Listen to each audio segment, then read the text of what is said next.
Over the past 3 decades, the youth of this nation have somehow become more comfortable with staying indoors. New technology, more intriguing than the ecology. Is this good or bad for the development of young minds and bodies? Joining me is Bill Rose, President and CEO of the Kalamazoo Nature Center, and Dr. Allan, LaReau, Rambling Road Pediatricians. Thank you so much for joining us. Thank you. Thanks for having us here. You're welcome. This seems to be a topic that I think for parents, it's there. There are a number of dynamics with work and play with children when they come home from school. Nope, we have to get our kids back outside. There's something called nature deficit disorder. What is it? What are we seeing happen to our youth? Well, I think in the past couple of decades, there have been quite a large number of studies actually done looking at what are the impacts of kids spending time in the out of doors, free exploring, adventuring, going out, just free playing in the out of doors, as well as following, guided kinds of activities, camping, and going to summer camps and that type of thing. And the beneficial impacts on the children and their development have just been documented time and again in these studies. The kids are actually shown to be much healthier in doing that. They actually end up being happier as kids, and also they're smarter. If they spend time regularly in the out of doors, they will actually do better in school and their test scores will go up. I think you let parents know what the evidence is, and I think some parents intuitively know that, but maybe they're not aware of some of the things that Bill just mentioned about the improvement in fitness, attention span, mental health, all that sort of thing. So make them aware of it, and I think trying to achieve some balance. And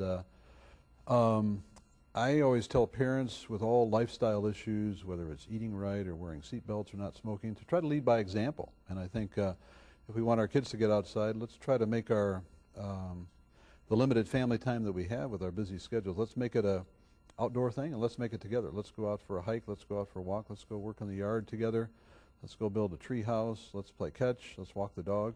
There's a lot of things where the whole family can incorporate those things that we now know from pretty good science that are actually good for kids. Besides it being a feel-good thing and being intuitive just to be outside with your kids on a nice day, there's actually pretty good hard scientific data that those things are good. But parents should lead by example, number one.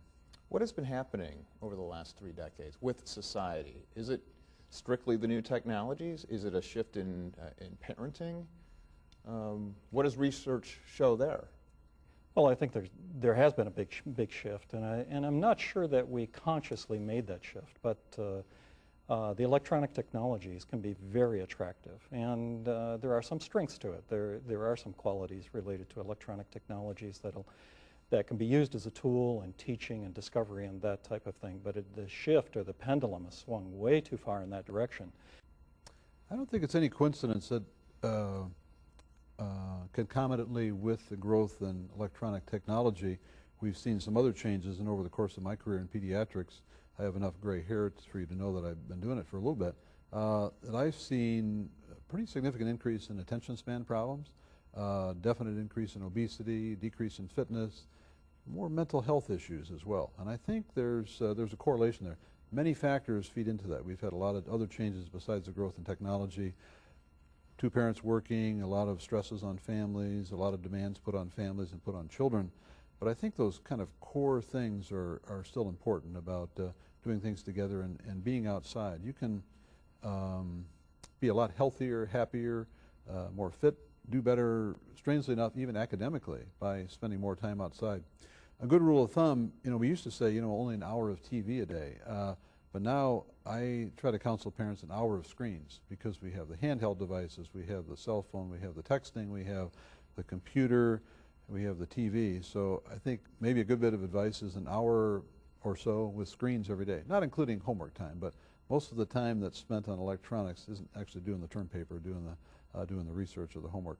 And I just think the first-hand experience of something, if you compare going out and digging up a worm and feeling the worm in your hands as opposed to getting on the internet and Googling worms and seeing pictures of worms, it's just a different sort of thing. You really need the multisensory experience to being out there to experience it firsthand rather than just on the internet. Internet's important, and the technology is important too. It's not going to go away, and it's made a lot of parts of our lives better. But we have to as Bill said, we got to make the pendulum swing and probably get a little bit better balance with the outdoor things for kids and the simpler things.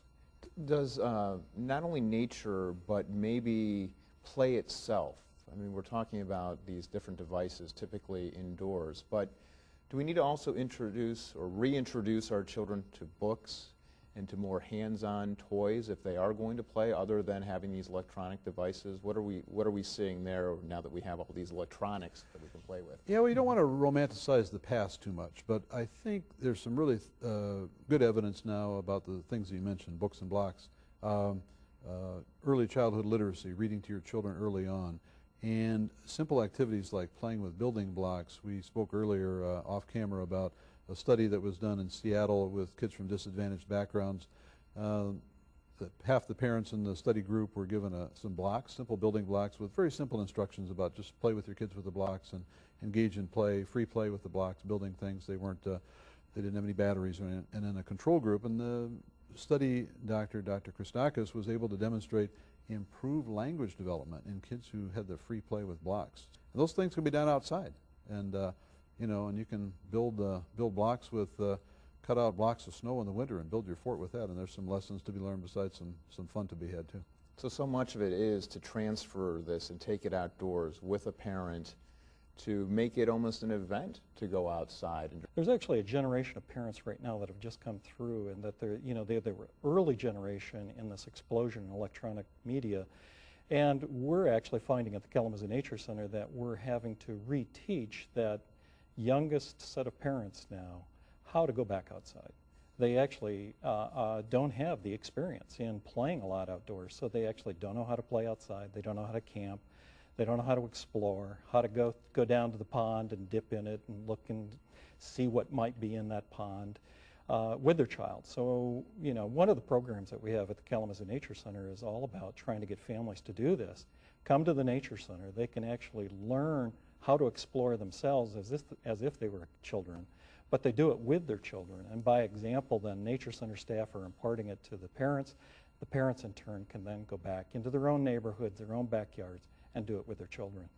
So we're actually doing a little bit of catch-up. We're right at this point where we're just losing a generation, perhaps, and that's why it's so important that this movement is growing throughout not only our communities here locally, in Kalamazoo, for instance, in terms of the efforts and the organization that we've put together to try and make sure that the Kalamazoo community comes together to get kids back outside, but it's happening statewide and even nationwide. Is it realistic to say, though, that there are some children, some families that they're trapped, in essence? I mean, some people live in the inner city, urban areas. You know, it's a row of homes. Maybe there's a park down the street. Is the park safe? Is that a cop-out, or is that a reality that needs to be faced? I don't think you can ignore that. I think that's a real issue. And our group in Kalamazoo, that's really a group of many people from many walks of life. We've talked about that a lot and trying to address that for our most disadvantaged, neediest kids that live in areas where there's not a lot of opportunities. But in Kalamazoo, there's opportunities, there's scholarships to go to the Nature Center camp, other camps in town, and there's things that can be done to make those areas safe, and we're working with our coalition in Kalamazoo with the Nature Center to try to maybe cultivate safer green spaces where kids can experience those things. And to get kids out, you can around here you can take the kids out apple picking. That's a good experience, or take them out to Lake Michigan and hike the dunes. Close to home, it is a tough thing, and it's not to be taken lightly, all the challenges that come with kids from disadvantaged backgrounds. So we need to address that as a community, and I think we all need to rally around to make opportunities for those kids, and that's one of the charges of our task force in Kalamazoo. We did an interesting study to do essentially a green play area mapping in the city of Kalamazoo, in the urban core. Of course, we did it throughout the county, but looking in particular, well, like what you were saying, what we may think of as dangerous spots. We looked at the urban core. Where are the green spaces, and do kids really have access to it? How far will a child walk to get to a green space? So in fact, that becomes part of the whole community plan, is let's study those places. Where are they located? Who has access and who doesn't? If they don't have access, how do we make it available?